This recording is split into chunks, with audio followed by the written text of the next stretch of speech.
నమస్కారం ఘంటారావానికి స్వాగతం. ముందుగా ప్రధానాంశాలు. దేశ ప్రజలకు నూతన సంవత్సర శుభాకాంక్షలు తెలిపిన ప్రధాని. ప్రతి ఒక్కరికి కొత్త అవకాశాలు, ఆనందం కలగాలని ఆకాంక్ష. కొత్త బడ్జెట్ తయారీకి రాష్ట్ర ప్రభుత్వం కసరత్తు ప్రారంభం. వార్షిక ప్రణాళిక రూపకల్పనకు ప్రతిపాదనలు కోరిన ఆర్థిక శాఖ.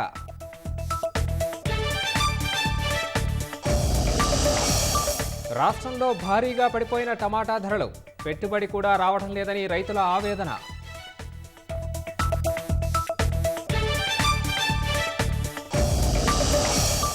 ఉత్తరప్రదేశ్లో తల్లి, నలుగురు చెల్లెలను హతమార్చిన యువకుడు. కుటుంబ కలహాలే కారణం, నిందితుడి అరెస్ట్.